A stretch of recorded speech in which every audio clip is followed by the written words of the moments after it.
सहनाववतु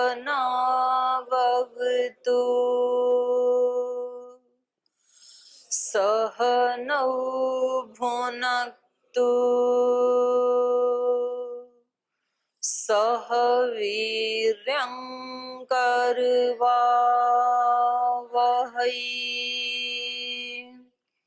तेजस्विनावधीतमस्तु मा विद्विषावहै ॐ शान्ति शान्ति शान्तिः।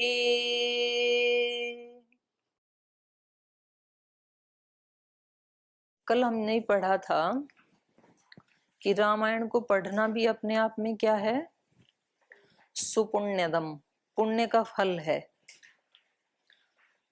जिसके पीछे के पाप नष्ट नहीं हुए हैं तो उसकी इसमें महाप्रीति नहीं हो सकती है। पुरार्जितानि पापानि नाशम आयान्ति यस्य वैहि रामायणे महाप्रीति तस्य वै भवति ध्रुवम। ये निश्चित सत्य है कि रामायण के इस महाकाव्य में, महाग्रंथ में उसी की महाप्रीति हो सकती है जिसके पहले किए हुए पापों का संपूर्ण रूप से नाश हो गया हो। तो ऐसे ये रामायण की महिमा का, उसके महात्म्य की भूमिका बना रहे हैं। आगे कहा, रामायणे वर्तमाने पाप पाशेन यंत्रितः अनादृत्य असद्गाथा असक्त बुद्धि प्रवर्तते। पाप पाशेन यंत्रितः, जो पाप के बंधन में जकड़ा हुआ है वो क्या होगा, रामायणे वर्तमाने, रामायण के वर्तमान होते हुए भी, माने रामायण का पाठ शुरू होने पर भी अनादृत्य, वो उसका अनादर करेगा, उसका आदर नहीं करेगा। अनादृत्य असद गाथा सक्त बुद्धि, जो आपके पाश से यंत्रित है, बंधा हुआ है, वो कैसा है, असद गाथा सक्त बुद्धि। उसकी बुद्धि किस में आसक्त रहती है, असद गाथा में। माने गपशप करने हो, हंसी मजाक चुटकुले छोड़ने हो तो कितना इंटरेस्ट आता है, सब बढ़ चढ़ के भाग लेते हैं उसमें, बिना पूछे भी बोलने लगते हैं। और ऐसे कोई गंभीर चर्चा हो रही हो तो फिर कुछ को तो नींद ही आ जाती है, सो जाते हैं, तो फालतू की चर्चा हो रही है। और कुछ बिल्कुल गंभीर हो जाते हैं, कुछ उसका अनादर करते हैं। तो इसलिए इन्होंने कहा कि जो इसका पाठ सुनते हैं, पढ़ते हैं और उसमें रुचि लेते हैं, ये अपने आप में ही क्या है, पुण्यों का फल है। अगर पुण्य अभी नष्ट नहीं हुए तो उसकी इस प्रकार की आध्यात्मिक चर्चा में क्या होगी, अनादृत बुद्धि, और उसकी असद गाथा में सक्त बुद्धि होगी। असद गाथा में आसक्त बुद्धि होगी और रामायण आदि जो आध्यात्मिक चर्चाएं हैं उनमें, उसमें वो अनादृत बुद्धि होगी। अनादृत्य असद गाथा सक्त बुद्धि प्रवर्तते, तो उसमें प्रवृत्त हो जाएगा वह। जैसे जिस व्यक्ति के ऐसे संस्कार नहीं है ना, और उसको कहीं भूल चूक से वो पहुंच जाए ऐसे किसी एनवायरमेंट में, माहौल में, कहीं सत्संग में, कथा में, तो फिर वो 1-2 मिनट तो पीछे खड़े होकर सुनेगा ये क्या चल रहा है, फिर बोले छोड़ो, टाइम वेस्ट करना है, चलो कहीं वहां चलते हैं, पार्क में घूमने चलते हैं, तो चला जाएगा उसका अनादर करके।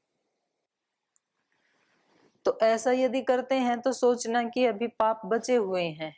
अगर आध्यात्मिक चर्चा में, सत्संग में, किसी आध्यात्मिक व्यक्ति के पास यदि मन नहीं लगता है तो इसका मतलब है कि अंतःकरण को अभी साफ करने की जरूरत है।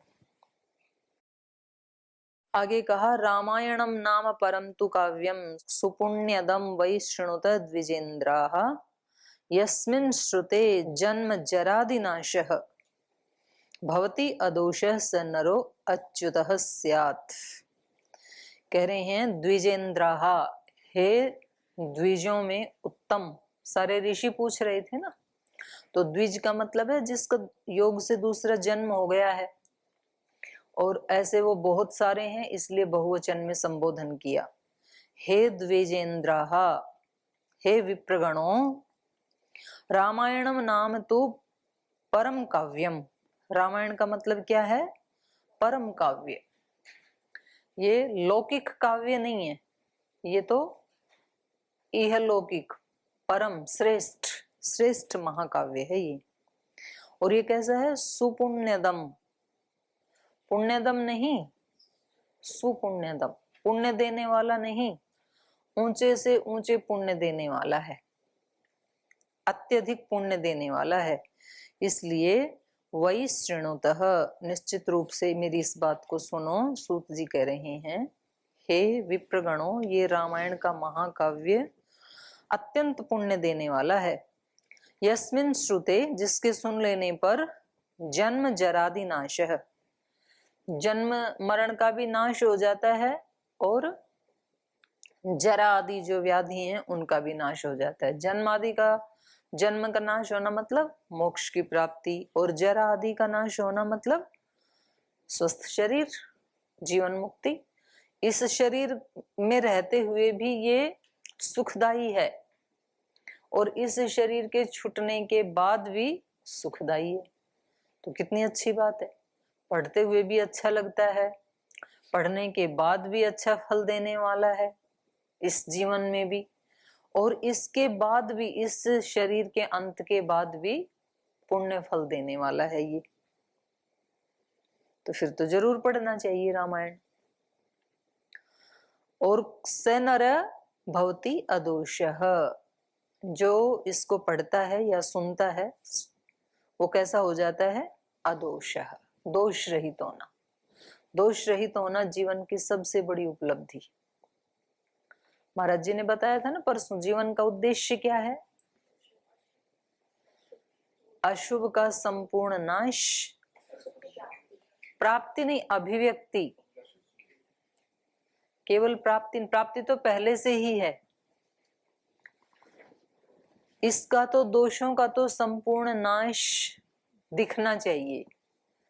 व्यक्ति के कर्मों को, उसके जीवन को, शरीर को, व्यवहार को देख करके ये लगे दूसरे व्यक्ति को कि इन्होंने तो सब दोषों का नाश कर डाला अपना। ऐसे ऋषियों को, संतों को देखते हैं ना, आप तो मिले हैं ऐसे ऊंचे ऊंचे संतों से, तो उनको देखने से हमारे मन में क्या आता है कि इनके अंदर कोई दोष नहीं है, इन्होंने सारे दोषों को जला डाला है, और अब इनका दोबारा जन्म नहीं होगा। जन्म आदि नाश है, जरा आदि नाश है, और आदि शब्द कहने से सब प्रकार के व्याधि आदि सब जो दोष हैं, 9 प्रकार के व्याधि, स्त्यान, संशय, प्रमाद, आलस्य, अविरति, भ्रांति दर्शन, अलब्ध भूमिकत्व, अनावस्थितत्व, इन सब का उन्होंने नाश किया है। सुख दुख से भी ऊपर उठ गए हैं। अब ना कोई अनुकूल आने पर सुखी होते हैं, और ना कोई प्रतिकूलता आने पर दुखी होते हैं। ये है दोषों का नाश। वरना तो हमें अनुकूलता आती है तो फिर हम थोड़ा सा एक स्टेप नीचे आ जाते हैं, और जब प्रतिकूलता आती है, दुख आता है, तब भी हम एक स्टेप नीचे आ जाते हैं। भले ही हम उसको सहन कर लेते हैं, लेकिन हम चित्त की उस समावस्था में तो नहीं बने रहते हैं। हमें थोड़ा दुख तो हो ही जाता है, तो इसका मतलब तो थोड़ा सा दोष बचा है। और यदि बिल्कुल ही दुखी हो जाते हैं, तब तो फिर बहुत ज्यादा दोष बचा हुआ है। तो हमारी क्या क्या स्थिति होती है, उन स्थितियों का जिम्मेदार कौन? जिस व्यक्ति ने ईमानदारी से ये जान लिया कि इसका जिम्मेदार हूं मैं, तो फिर उसको हटाने का और शुभ को प्राप्त करने का जिम्मेदार भी कौन है? मैं। दोनों में मैं ही जिम्मेदार हूं। और जब अपनी जिम्मेदारी है तो फिर तो व्यक्ति प्रयास करेगा, और यदि दूसरे की जिम्मेदारी है तो प्रयास कौन करेगा? दूसरा करेगा फिर तो, क्योंकि जिम्मेदारी किसकी है? दूसरे की। तो मैं तो आराम से बैठा रहूंगा, फिर रोज कोसता रहूंगा, और मैं दूसरे को रोजाना उसको ब्लेम करता रहूंगा, रोजाना डांटता रहूंगा, रोजाना आरोप लगाता रहूंगा उसके ऊपर कि मेरे दुख का कारण ये है। और इनका व्यवहार है, इनका आचरण है, इनका ध्यान ना देना है, इनका कर्तव्य पालन न करना है। अगर ये अपने कर्तव्य का पालन करें, अगर ये ध्यान दें, अगर ये अपने जीवन के दोषों को हटाएं। हम दूसरे के जीवन के दोषों को क्यों देखते हैं? हमें लगता है कि इनको हटा देना चाहिए अपने जीवन से, इन दोषों को, कि देखो इतने बड़े पद पे होते हुए भी इनको ऐसे थोड़ी करना चाहिए। तो हम किसको सुधारने में लगे रहते हैं हमेशा, और वो सुधरते हैं नहीं और हमारा दुख मिटता है नहीं। तो ये पहेली ऐसी गुत्थी उलझी हुई है कि वो सुलझने में आती नहीं है, हमेशा दृष्टि उधर रहती है।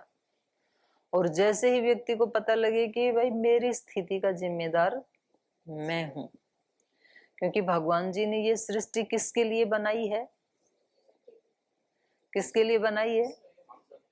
हाँ, नहीं तो व्यक्ति कहता है मेरे लिए। अभी भी एक दो ने बोला मेरे लिए। कृतज्ञता ज्ञापित करनी हो तब तो ये कह सकते हैं कि मेरे लिए भी बनाई है, ही नहीं कहना कभी भी। तो आपके लिए नहीं बनाई, केवल औरों के लिए भी बनाई है। तो इसलिए उनको भी इस सृष्टि में जैसी उनकी समझ है, उस समझ के अनुसार जीने का अधिकार भगवान जी ने दिया है। बता तो दिया भगवान जी ने वेद में, भाई आपको अगर मेरा आशीर्वाद चाहिए तो इस रास्ते पे चलना, मैंने वेद में बता दिया है, ऐसे ऐसे आचरण करना, ऐसे बता तो दिया। लेकिन जब हम उस वेदोक्त मार्ग पे नहीं चलते हैं, वैसा आचरण नहीं करते हैं, तो आके हमारा हाथ नहीं पकड़ते हैं। नहीं तो चोरी करने वाले को भगवान वहीं की वहीं उसका हाथ चिपक जाता। भगवान जी तो ऐसा कर सकते हैं ना, जैसे ही उसने दूसरे की चीज उठानी चाहिए उसका हाथ वहीं चिपक जाता। वो छिपकली को पकड़ने के लिए लगाते हैं ना, तो छिपकली वहां गई, वो एक पेपर पे कुछ ऐसा लिक्विड सा गम लगा के रख देते हैं, छिपकली वहां गई और वहीं चिपक गई। मच्छर वहां गया, वहीं चिपक गया। चूहा वहां पे गया, वहीं चिपक गया। तो जब इंसान ऐसा कर सकते तो भगवान भी तो कर सकते हैं ना।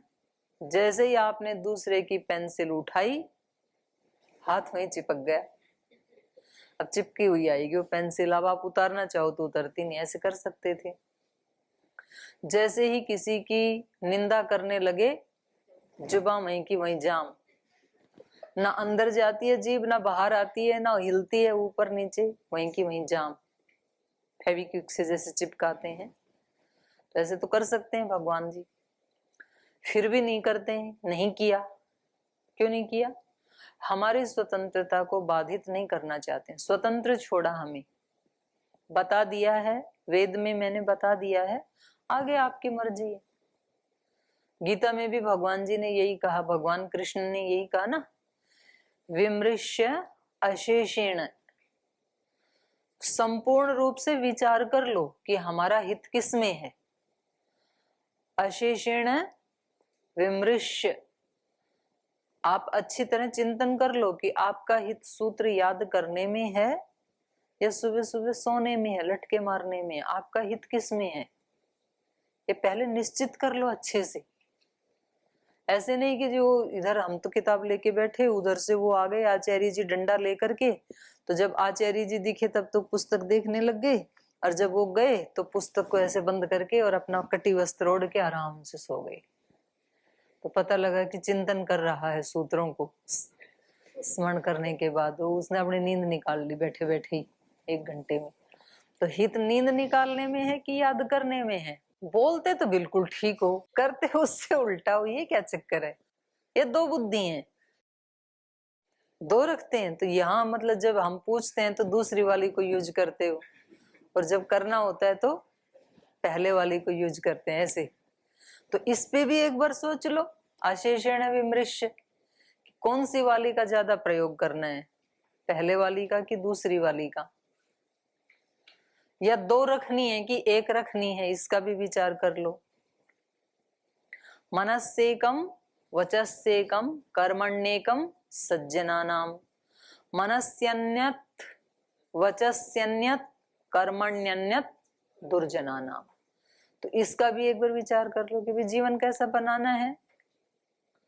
एक ही जैसा हो वो वाला ठीक है या डुप्लीकेट? इसका भी उत्तर ठीक दे रहे हो आप, बोले एक ही जैसा। उत्तर सारे बिल्कुल ठीक आते हैं।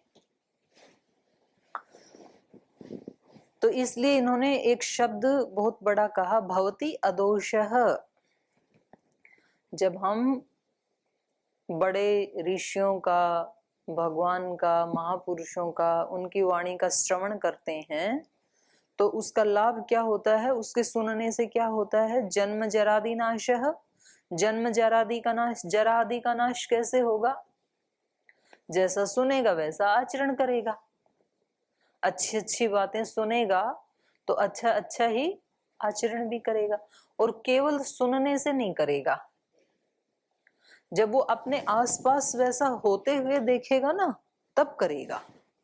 केवल मात्र सुनने से कुछ करेंगे। जैसे कोई किसी ऐसी कहानी, ऐसे किसी करुण दृश्य के बारे में कोई सुना रहा हो, तो किसी को तो कोई ऐसा भजन गा रहा हो तो किसी को तो भजन सुनते सुनते ही अश्रुपात होने लगेगा। कोई करुण कहानी सुनते हुए उसकी आंख से आंसू आ जाएंगे। कुछ को तो ऐसे होगा सुनने मात्र से, कुछ को सुनने से नहीं होगा। लेकिन उसके पास बैठ के 8-10 लोग जोर जोर से रो रहे हो, बिलख बिलख के, चीख के, चिल्ला के, मानो उनके घर में कोई लॉस हो गया, किसी व्यक्ति की मृत्यु हो गई। आप अनजान हैं, लेकिन आप भी आधा घंटा उनके पास बैठ गए तो फिर आधे घंटे बाद क्या होगा? आंसू आ ही जाएंगे। क्योंकि अपने आसपास जो होता हुआ देखते हैं ना हम, तो उसमें थोड़ी देर के बाद इन्वॉल्व हो जाते हैं व्यक्ति, उसका प्रभाव पड़ता है अपने आसपास करते हुए को देख के। आप बहुत उदास हैं और आपके चारों तरफ बैठ करके लोग 10 मिनट से हास्यासन कर रहे हैं, हा हा हा हा हा, पूरे हाथ उठा उठा के, तो 10 मिनट के बाद क्या होगा? आप भी मुस्कुरा दोगे कम से कम, या तो हंसने लगोगे, नहीं तो उससे तो निकल ही आओगे। तो इसलिए आचार्य कस्मात् आचरणात्, आचार्य के पास रह करके इसीलिए आध्यात्मिक उन्नति होती है, क्योंकि आचार्य केवल शब्द से उपदेश नहीं देते हैं, वो वैसा स्वयं करते हैं। उनको करते हुए देख करके फिर व्यक्ति वैसा ही करने लगता है। वैसा ही करने लगेगा तो उसके रोग दूर होंगे। महाराज जी जब दंड बैठक लगाते हैं तो उनको देखते देखते जब वो 100 लगाएंगे तो आपको 1, 2, 10, 5 तो लगाने की इच्छा होगी, कुछ तो करो ही। ठीक से नहीं होगा यदि तो थोड़ा कम कम करोगे, कुछ तो हो ही रहा है ना।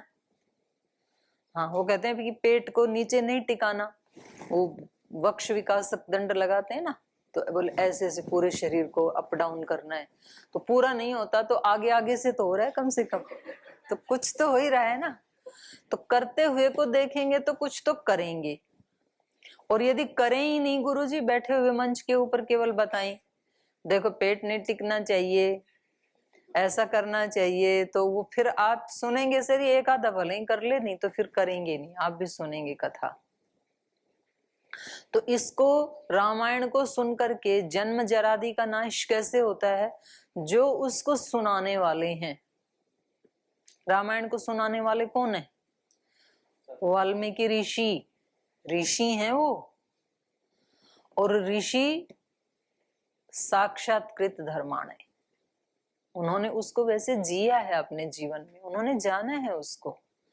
तो जब वो वैसा करते हैं, उनका आचरण जब ऐसा होता है तो उसको सुनने वाला व्यक्ति भी फिर वैसा ही आचरण करता है, वैसा ही आचरण करेगा तो फिर नाश होगा। जो व्यायाम करेगा तो उसके तो रोगों का नाश होगा। जो अपनी दुख की जिम्मेदारी खुद लेगा और उसको दूर करने के लिए पुरुषार्थ करेगा, प्रार्थना करेगा, मेहनत करेगा, सेवा करेगा, तो उसका तो मन निश्चित रूप से विकसित होता चला जाएगा। जैसे शरीर का विकास होता है ना, ऐसे मन का भी विकास होता है, ऐसे बुद्धि का भी विकास होता है। इसलिए 3 प्रकार के तप कहे, शारीरिक, मानसिक, वाचिक। वाणी का भी विकास होता है, उसकी वाणी बलवती होती चली जाती है जितना जितना वो तप करता है। मतलब जब व्यक्ति ये संकल्प लेके चलता है ना कि वाणी से कोई दोष नहीं करना है, मेरे को कुछ भी ऐसा नहीं बोलना है जो दूसरे को परेशान करे, हर्ट करे, हिंसा करे, तो फिर उसकी वाणी क्या हो जाती है, अमोघ हो जाती है। फिर वो जो बोलता है वो फिर घटित होने लगता है। ऐसे ही शरीर का भी विकास होता है। जो व्यायाम प्राणायाम करेगा, सात्विक आहार लेगा, दूध पिएगा, फल खाएगा और दूषित आहार नहीं लेगा, बासी आहार नहीं लेगा, तो फिर उसके शरीर की शक्तियों का विकास होता जाएगा। इम्यूनिटी सिस्टम और क्या है, यही तो है। और बुद्धि को अच्छा अच्छा आहार देगा, ऐसे सदग्रंथों को पढ़ेगा तो उसका बुद्धि का भी विकास होता है, अंतःकरण का भी विकास होता है, मन का भी विकास होता है। मन कभी इतना कमजोर रहता है व्यक्ति का कि छोटी सी प्रतिकूलता आते ही बस वो रोने लग जाता है, और फिर उसके जीवन में भगवान एक के बाद दूसरी, तीसरी, चौथी, पांचवी, 10वीं, 100वीं, 1000 प्रतिकूलताएं ला देता है, और उसको ये रोते रोते सहते सहते करते करते करते करते फिर एक बार स्ट्रांग हो जाता है। फिर वो कहता है कि अब आने दो, कोई भी प्रतिकूलता आए हम तैयार हैं, कैसी भी परिस्थिति को सहने के लिए अब मैं तैयार हूं, क्योंकि अब तो प्रतिकूलताओं को सहने की आदत सी ही बन गई है, स्वभाव ही बन गया। अब ये ज्यादा प्रभाव नहीं डालती है, कभी डालती थी क्योंकि तब आदत नहीं थी। घर में जब माता पिता ज्यादा लाड चाव प्यार से रखते हैं बच्चों को, और फिर उनको कहीं कुछ सुनने को मिले तो फिर वो रो देते हैं तुरंत, क्योंकि उनको आदत नहीं है। लेकिन एक बार जब फिर उसको सहने की प्रैक्टिस की, करते गए तो मन का भी क्या होता है, विकास होता है फिर। और फिर मन जब उनसे प्रभावित ही नहीं होता है तो दूषित होना भी बंद हो जाता है। फिर तो मन कैसा बन जाता है, अदोष, दोष रहित। दुखी होता है तो विकार आते हैं, दुखी होता है तो राग आएगा, द्वेष आएगा, किसी के प्रति घृणा आएगी, नफरत आएगी, वहां से भागने की इच्छा होगी, किसी को लाइक करेगा, किसी को डिसलाइक करेगा, ये सब होंगे फिर।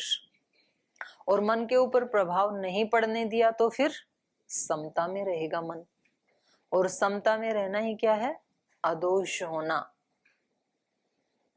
तो गीता भी वही बात कह रही है, रामायण भी वही बात कह रही है। गीता का उपदेश क्या है, समत्वम योगा उच्यते, समता में रहना। समता में कब रहना,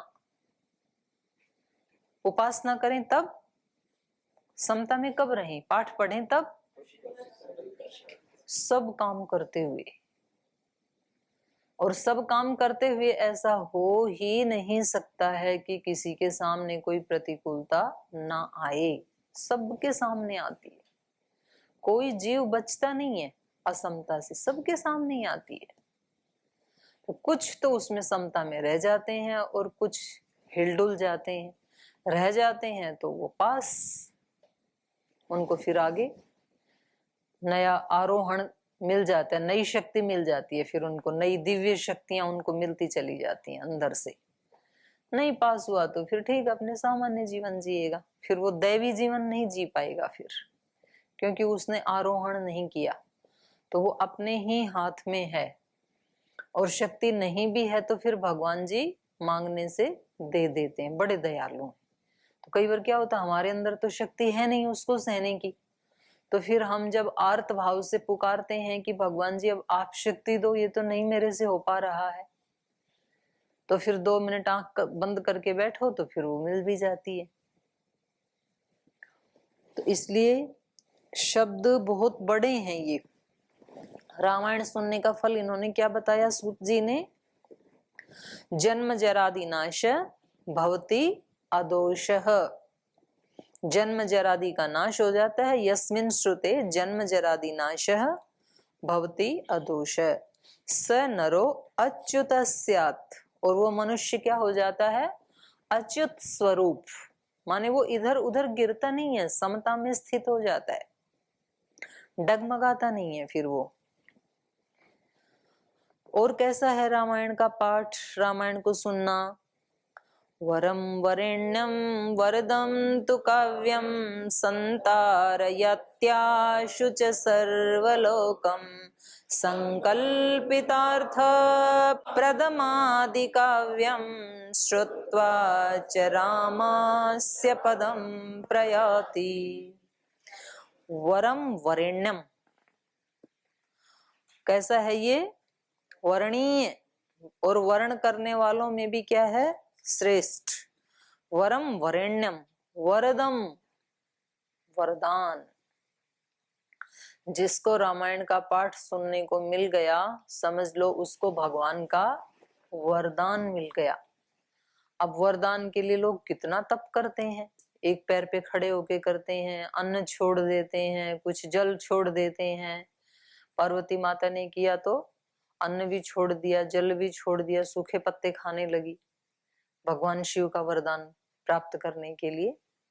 ऐसे कुछ ऋषियों ने भी किया, ऐसे कुछ असुरों ने भी किया। तब फिर जाके उस देवता ने उनको वरदान दिया। तो आपको तो रामायण सुनने को मिल रहा है, तो आपको तो सबको क्या मिल गया? भगवान जी का वरदान। वरम वरेण्यम वरदम तु काव्यम, ये काव्य वरदान देने वाला है। संतारयति आशुहु, और ये तुरंत तार देने वाला है, अति शीघ्रता से। तारने वाले तो बहुत सारी चीजें हैं, बहुत सारे अनुष्ठान हैं, लेकिन रामायण का पाठ कैसा है? आशु संतारयति, शीघ्रता से पार उतार देता है। तो कुछ ऐसी गाड़ियां होती है ना जो वेग उनका तीव्र होता है, तो वो जल्दी पहुंचा देती हैं, तो हजारों किलोमीटर की यात्रा कुछ घंटों में पूरी हो जाती है। और गाड़ी यदि बैलगाड़ी है तो फिर कई महीने भी लग जाएंगे। कल सुना रहे थे ना वो कि दिल्ली से चले सारे जीव जंतु की वहां बनाएंगे दौलताबाद में राजधानी, तो कुछ के तो बेचारों की हड्डी बची, किसी की टांग मिली, तो गाय बैल भेड़ बकरी, तो मैं कल्पना कर रही थी वो बेचारे कैसे गए होंगे इतनी दूर, और उनका रास्ते में क्या बना होगा, और उन मनुष्यों का क्या बना होगा। तो इसलिए यहाँ कह रहे हैं कि कैसा है रामायण का पाठ? जल्दी पहुंचा देने वाला भगवान जी के पास, यात्रा शॉर्टकट हो जाती है। संतारेति आशुच सर्वलोकम, सारे लोक को, सभी लोगों को एक साथ अल्प समय में तार सकता है ये रामायण का पाठ। क्योंकि सबका आचरण यदि रामायण सुन के रामायण जैसा हो जावे तो फिर उन सब की मुक्ति होने में कोई देर नहीं लग सकती है, और बल्कि जो कलेक्टिव उपलब्धि होती है वो और ज्यादा शक्तिशाली होती है। सब मिलकर के जब करते हैं ना कोई अनुष्ठान, तो फिर उसकी शक्ति और ज्यादा बढ़ जाती है। तो इसलिए दोनों प्रकार का विधान है। व्यक्ति अकेले में ध्यान भजन करे तो वो इसलिए अच्छा है कि दूसरा कोई बाधा नहीं डाल सकता है उसमें, तो इसलिए व्यक्ति एकांत में जाना चाहता है। लेकिन सारे ही ऐसे हों जो भगवान की प्रीति में डूबे हुए हों, तो फिर वो सारे मिलके करेंगे तो जल्दी होगा। क्योंकि 10 आदमी यदि जागरूक हैं, जागने वाले हैं, तो 11वां भी फिर सो नहीं सकता है उनके बीच में रह करके, उसको वो जबरदस्ती ले जाते हैं फिर, तो इसलिए कल्याण हो जाता है। तो सामूहिक ध्यान भजन करने का अलग फल है, एकांत में ध्यान भजन करने का अलग फल है।